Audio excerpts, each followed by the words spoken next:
Hi everyone, welcome to Y Media Group. I'm your host, Shelly Seni, and joining me today is a very brave woman who has graciously accepted to share her story. Her name is Harjeet Kaur. She is a cancer survivor, but a brave woman who's here to make you aware about what it is to live through it and how to face it.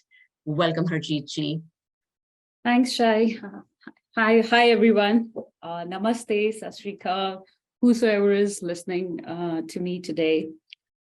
First of all, thanks Y Media and Canadian Cancer Society to give me this opportunity to talk about my cancer experience. Absolutely. Harjeet ji, just so our audience know you better, know you better, if you can. And I know I'm asking the question, but it's not easy for you to revisit or for anyone to revisit. But if you can just go back and share with us as to what's the time when Yeah. you were diagnosed with cancer and what it has been like. Nothing. I never had any kind of sickness or anything. But I guess May 2019, जब I came back from home, I came back from office, and मुझे fevers start हुए. It started with high fevers, and 1 week passed by. I blacked out. काफी बार मुझे I passed out in the washroom twice, and it was high fever, so we didn't know what to do. And the first step we do as a Canadian, go to our family doctor. So मैं अपने family doctor के पास गई. We visited her and told her that I've been having this high fever since last 3-4 days, because I could feel that the weakness in my body and stuff. She said that it might be a viral fever or just the fever. So as usual, Tylenol, you take Tylenol, and every 2 hours I used to take Tylenol. 1 week passed by, 2 weeks passed by, same thing. Kuch change nahi tha body mein. The only thing was high fevers. And my fevers went to like 39 to 40, 41. And there was time like I really had bad chills, and my husband got really panicked, and hum emergency room gaye. And everyone know the situation over here in the emergency room, how it looks like, right? And it's not, when you go to the emergency room, you expect that you'll be seen, right? But then waiting there for 6-7 hours, and then getting inside, and then being told that you just have fevers, you shouldn't be here, you can just go home and take Tylenol. If you have any other symptom, then only come to emergency room. So all this happened like, ऐसे करते करते 3 हफ्ते 4 हफ्ते निकल गए, just to fevers and chills. So fevers and chills were two things which just become very normal for my body to have it every day. So I used to have like Tylenol every 2 hours. मैं हर 2 घंटे में Tylenol लेती थी to cut down that fever, to cut down the chills. And 1 month passed by, no answers, all the blood work, सब कुछ ठीक था. The blood work was fine. And then we requested our family doctor, like, this is not right. We advocated, my husband really advocated, like, it doesn't feel, it's not just fevers, because I was on like 40, 41. It's not normal to get that kind of a temperature every day, every 2 hours. My medicine I used to take in the medication, and then it goes down, and then after 2 hours I'm back to the high fevers. So this episode of high fevers and chills were going on, and finally our family doctor, she suggested she referred to the internal medicine specialist at University of Alberta Hospital. I saw him, and the same words, it's just a viral fever. So go back home, take Tylenol, and record your fevers. So आप सोच भी नहीं सकते हो, like, in that situation when I was so sick, I used to like write down my fevers every hour. कि मुझे सुबह 10 बजे fever आ रहा है, 3 बजे fever आ रहा है, 7 बजे fever आ रहा है, कितने बजे chills आ रहे हैं. I still have that Excel sheet with me where I used to record my fevers. So he used to tell me, just record your fevers and let us know. 1 month passed, and then finally we fought hard. We fought like, we need to get the CT scan. I understand the health system and stuff is quite different as compared to other countries, right? And to get something when you are really sick, it's not easy. You have to Mhm. advocate when it comes to your health, right? So we advocated, and finally the medicine specialist said that, okay, we'll do the CT scan. And I got admitted to the hospital. They did the CT scan. I went back, and after 2 days or 3 days, he called me. He said, you need to get admitted to the hospital. Laparoscopy, surgeries, colonoscopy, they did everything. You name it, I've got it done. I mean, it was like that. I had endless number of biopsies. Itni biopsies, itne scans, itne tests hone ke bawajood, there was no answers. It was 2.5 months in hospital. And my family was really losing it. My parents in India, they were worried about me. My brother who was here, my husband, my close friends, everybody was, so panicked. Like, we were not getting any answers. So we just advocated, and no answers. And finally, the day came when they did my last biopsy, and we were about to get discharged from the hospital because my husband said, I'm taking her to India because we are not getting any answers. And my condition was just getting worse every day. I was having rigors, chills, high fevers, ulcers, mouth sores, not able to eat anything, 2.5 months in hospital, lying in that bed, not going home. I was so done with myself that I just wanted to get it done. I was like, I don't know what is it. Let's just go to India or stuff. 28th of August, the doctor came in and she said, we got the results. She has stage 4 subcutaneous panniculitis T cell lymphoma. I still remember that day because I was in hospital lying in the bed and my mom was with me. My husband was with my family doctor to see how they can take me to India. How will I manage to go to 24-hour flight with all these chills and high fevers? And at that time, the doctor came in. She rushed into the room and she said, Harjeet, I don't want you to leave.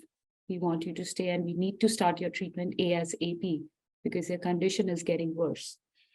Honestly, when she said that, मेरे हाथ पैर ठंडे हो गए थे.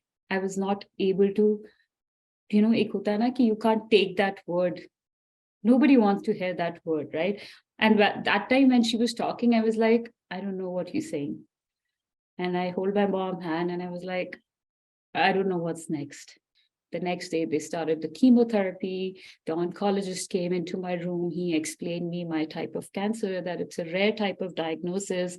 We hardly get any this kind of case in Canada, where we have 150 cases reported globally. The symptoms are really not easy to, diagnose. That's why it took them, I guess, 3 months to diagnose. And yeah, so the chemo started, 3 months chemo, and then they did a PET scan. The PET scan showed a little bit of improvement, but not complete improvement in my body. And when my oncologist said that, we have 2 options for you. One is stem cell transplant, and the other, we can just go on chemo till your body takes. And obviously, I discussed this with my family, my doctors in India, and they said, go for stem cell transplant. So my oncologist mentioned that, stem cell transplant will give me few years more. And yeah, so I said yes to stem cell, and my stem cell was in April 2020 when pandemic just hit. So March 17, 2020, when globally everything was shut down, and April 2020 was my PET scan. Before the stem cell transplant, I'd gone through a lot of things. My early menopause, lost the vision of my right eye. And there was a lot of communication, I would say, or the education about it. Like, there was a lot of gap where I regret, right? Where I still advocate for the health system that cancer patients should be taken seriously. I mean, our voices should be heard. And during my stem cell transplant, obviously it was global pandemic, and my brother was my 100% donor. He was my 100% match. And I was lucky to have, that second chance in life. Sabko wo mauka nahi milta hai. And I'm here, I'm surviving, I'm living. Definitely are. You are Yeah. a shining beam of strength for a lot of people around you, for all those who are watching you right now. it angers me as to what you have been through. And we can only push it so much, and change should be made. We all know what the Yeah, situation of ER is, but you rightly said it, someone who's been through so much should not be made to wait in the ER the way you had to. As a society, we need to be more aware. The mm, medical system needs to be upgraded and needs to yeah, be swift. yeah, And when we talk about awareness in the society, Canadian Cancer Society is doing its bit. Can you yeah. tell me more about that? So I got connected with Canadian Cancer Society because when, as I said, when I was diagnosed, I was really quiet. I didn't want to talk about it much. And after my stem cell, I just, was Google. Google was the thing where you search everything, and I just wanted to connect with the society to see if there is anyone who is, there to talk about it or has a similar kind of cancer. And there I connected with Canadian Cancer Society and their program Connection, where you can talk to people, where you can just ask or share your experience, and you get a lot of answers which you can't get it outside. So that's where I got connected with Canadian Cancer Society, and it really helped me. And they are doing great job in doing a lot of other things for advocacy, for research, and doing funding programs and stuff. I mean, I feel good that there is a support outside your medical and health system. You have a support like Canadian Cancer Society, who are helping and supporting cancer patients, survivors, and caregivers, right? So, when you connected with a Canadian Cancer Society and found that peer support, did you feel that you are being heard and understood there better Yeah. than at the hospital? Yes. Yes. Yes. I felt that, the questions I had after treatment and the questions I had, which I guess the patients could, answer sometime because they've gone through those experiences, right?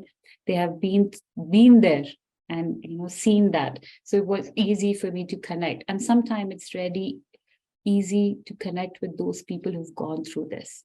And this connection, cancer connection, has really, made me a strong person right now where I am. So yeah. You definitely are a strong person. I cannot say this enough. And as difficult the previous few years, the last few years have been, I have this hope and this pray in my heart with all true wishes that there is something really bigger and better that is being designed for you. You right now sitting here sharing this information actually is giving a hope to a lot of people, maybe who Yeah. had no clue, who had no answer, or people Yeah. like me who want to know how to become a better human being. Yeah. Thank you so much. And also to all our viewers, Canadian Cancer Society is also having the holiday campaign. So Yeah. do donate, visit online if Yeah. you want to share the information, Harjeet. See, cancer never takes a holiday, right? There's no break for cancer. And there is a festivity season, and people during these festive times, they go through a lot. They go through a lot. They go through chemo, their caregivers go through a lot. So I guess people should donate, so that those people can get help and support, right? And this funding helps Canadian Cancer Society to do better research, to build that connection, to help the advocacy, right? To do something with the health system. That's why cancer voices are being heard through them, right? We as a cancer patient or a cancer survivor, you know, can just share their experience within that group. But when their voices needs to go out, these are kind of a support groups or support communities which help us, right? So all these things really help and support them. And guys, cancer is not stopping. It's not. I mean, it's just rising right now. And we need to stop it. We need better research. We need better programs for this. So yeah, do donate and help a person, or someone that who's going through this can get that help or support. Thank you so much, Harjeet ji, for sharing your time and for sharing your marvelously brave story with us. We wish you all the best. And Thank you you. are a standing, living, shining example of strength and bravery. Thank you so much for being who you are. Thank you, Shai. Thanks a lot. Thanks for having me today. Hi, this is Priyanka Chopra and you're watching Channel Y. The biggest South Asian media group, Y Media. Y Media Group, established in 2001, is a media company with a 360-degree approach in reaching our audience over 5 platforms: television, radio, newspaper, online news portal, and mobile app. Y Media has newspaper, midweek, radio, South Asian pop. Hi, I'm Amitabh Bachchan, and you're listening to South Asian Pulse. Hi, this is Amir Khan and you're listening to South Asian Pulse. अब हर दिन सुने GTA का number 1 radio station FM 91.9. All English 24/7 television network and Y Media Plus.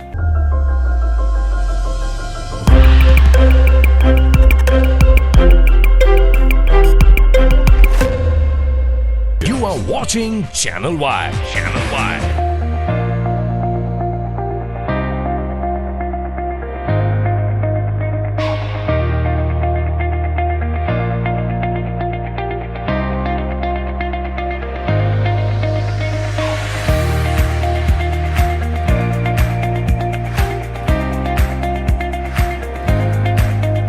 Prime Minister, welcome. It's a pleasure to be here. It's a pleasure to be back.